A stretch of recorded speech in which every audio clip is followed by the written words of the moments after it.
नमस्कार, आप मुझे ज्योतिष आचार्य नन्हे जी के नाम से जानते हैं।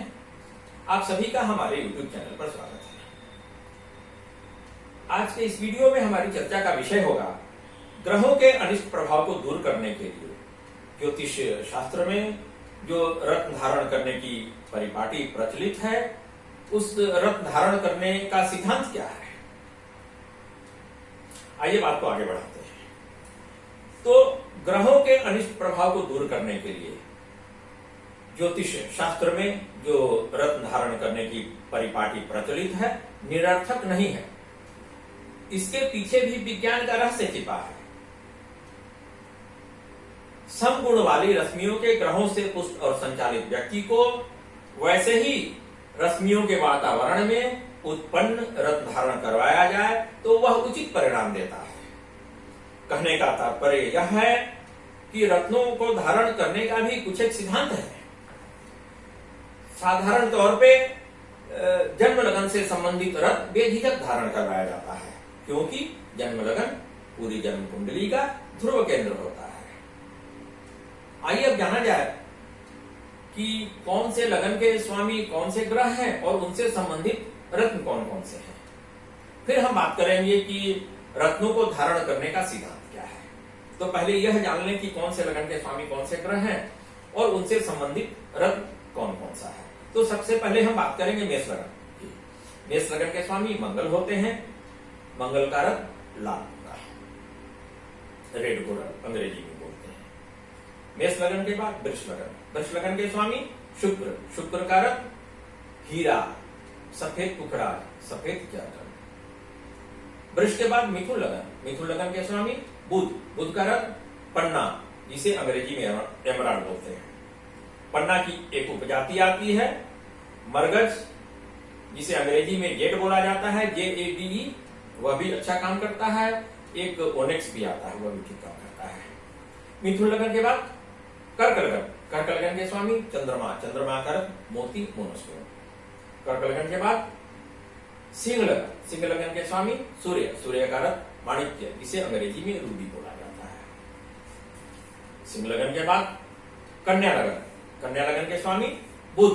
इधर बुध मिथुन लगन के भी स्वामी है और यहाँ कन्या लगन के भी स्वामी है। बुध ग्रह का रत्न पन्ना, जिसे अंग्रेजी में एमराल्ड बोला जाता है। एक उपजाति आती है मरगज। पन्ना की एक उपजाति है मरगज, जिसे अंग्रेजी में जेड बोलते हैं, JADE, जेड, वह भी अच्छा काम करता है। फिर एक ओनेक्स भी आता है, वह भी अच्छा काम करता है। कन्या लगन के बाद तुला लगन। तुला लगन के स्वामी शुक्र। शुक्र वृष लगन के भी स्वामी है और इधर तुला लगन के भी स्वामी है। शुक्र का रत्न हीरा, सफेद पुखराज, सफेद जर्कन, सफेद ओपल भी आता है। फिर आइए वृश्चिक लगन पर। वृश्चिक लगन के स्वामी मंगल। मंगल मेष लगन के भी स्वामी है, यहाँ वृश्चिक लगन के भी स्वामी है। मंगल का रत्न लाल मूंगा, इसे अंग्रेजी में रेड कोरल बोलते हैं। वृश्चिक के बाद धनु लगन। धनु लगन के स्वामी बृहस्पति। बृहस्पति का रत्न पीला पुखराज, येलो सफायर। धनु के बाद मकर लगन। मकर लगन के स्वामी शनि। शनि का रत्न नीलम, उपरत्न नीली, लाजवर्त। मकर के बाद कुंभ लगन। कुंभ लगन के स्वामी शनि। शनि मकर लगन के भी स्वामी है, यहाँ कुंभ लगन के भी स्वामी है। शनि का रत्न नीलम, नीली, नीली उपरत्न हो गया और एक उपरत्न है लाजवर्त, वह भी अच्छा काम करता है। कुंभ के बाद अंतिम में आते हैं मीन लगन पर। मीन लगन के स्वामी बृहस्पति। बृहस्पति का रत्न पीला पुखराज। बृहस्पति धनु लगन के भी स्वामी है, यहाँ मीन लगन के भी स्वामी है। बृहस्पति का रत्न पीला पुखराज। आइए अब बात किया जाए कि रत्नों को धारण करने का सिद्धांत क्या है। तो रत्नों को धारण करने का सबसे बड़ा सिद्धांत यह है कि जिस ग्रह से संबंधित रत्न आप धारण करते हैं, वह ग्रह आपके रत्न धारण की क्रिया के द्वारा आपकी जन्म कुंडली में बल पाएगा, क्योंकि उस ग्रह से संबंधित जो भी रश्मियां उस रत्न में हैं, उनका आपके शरीर में प्रवेश हो जाएगा। रत्न विशेष धारण करने से जो ग्रह बलवान होता है, उसके बल का लाभ किस प्रकार से या किस विषय में आपको प्राप्त होता है, इस बात की जानकारी उस ग्रह के जन्म कुंडली में अधिपत्य के द्वारा मिल जाती है।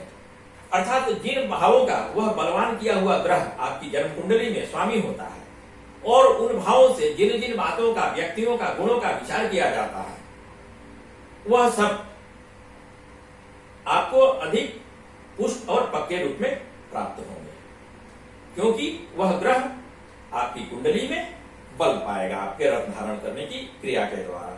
तो एक उदाहरण के लिए एक जन्म कुंडली यहां दी जा रही है आपके स्क्रीन पर।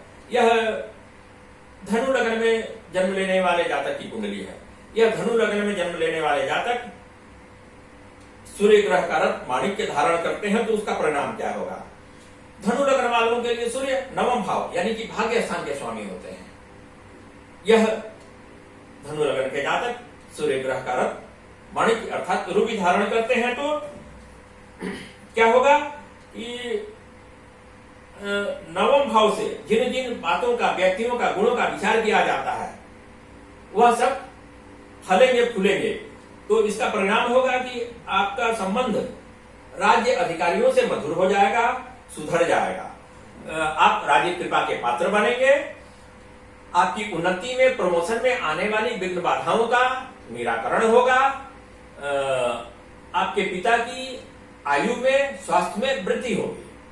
कहने का तात्पर्य यह है कि नवम भाव से जिन जिन बातों का, व्यक्तियों का, गुणों का विचार किया जाता है, वह सब फलेंगे, फूलेंगे, परिवर्तित होंगे, अनुकूल होंगे। तो रत्न धारण करने का सबसे बड़ा सिद्धांत यही है कि जिन भाव से संबंधित आप रत्न धारण करते हैं, वह भाव आपकी जन्म कुंडली में बल पाते हैं और उन भावों से जिन जिन बातों का, व्यक्तियों का, गुणों का विचार किया जाता है, वह सब का फल आपको अधिक पुष्ट और पक्के रूप में प्राप्त होता है। रत्न धारण करने का सिद्धांत क्या है, इस विषय पर इस वीडियो में इतना ही। फिर हम दूसरे विषय पर दूसरे वीडियो में बात करेंगे। धन्यवाद।